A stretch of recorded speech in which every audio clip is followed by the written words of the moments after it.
तो hello friend, हमसे राधा कृष्ण के नाच गीत लेके आई, बहुत बहुत अच्छा बात है। और कमेंट लाइक खूब दबाए करते। तो कहते खाली कैसे लागत बा कि भाभी जी गायब हो गई, भाग गई।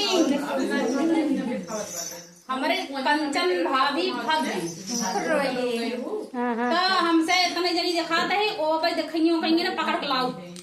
ठीक बा। छाई घटा घन घोर हो नदिया के किनारे, छाई घटा घन घोर हो नदिया के किनारे, छाई घटा घन घोर हो नदिया के किनारे, छाई घटा घन घोर हो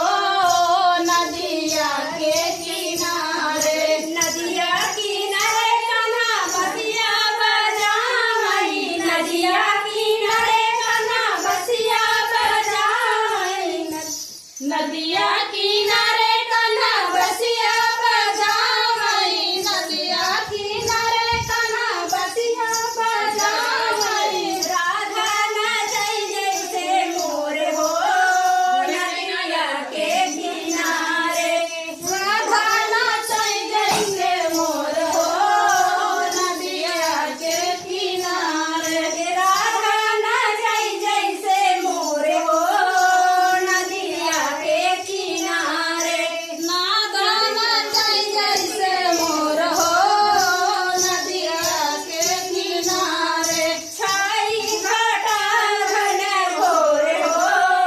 नदिया के किनारे, छाई घटा घन घोर हो नदिया के किनारे, नदिया किनारे कान्हा गैया चराई, नदिया किनारे कान्हा गैया चराई, नदिया किनारे कान्हा गैया चराई, नदिया किनारे कान्हा गैया चराई, राधा दुहाई बड़ा घोर हो नदिया के किनारे, राधा दुहाई बड़े घोर हो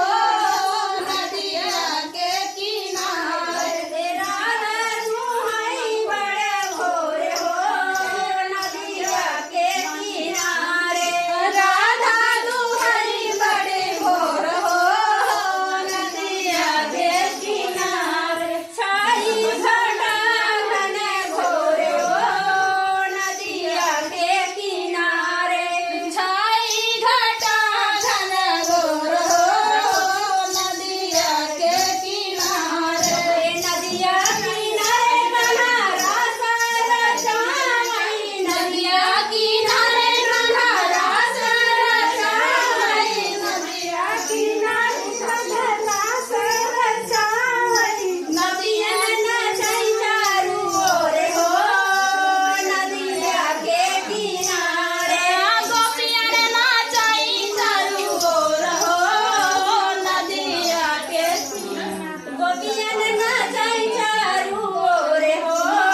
नदिया के किनारे, गोपियन नाचै चारू ओर हो नदिया के किनारे, छाई घटा घन घोर हो नदिया के किनारे, छाई घटा घन घोर हो नदिया के किनारे, छाई घटा घन घोर हो नदिया के किनारे। बंद करा भाई।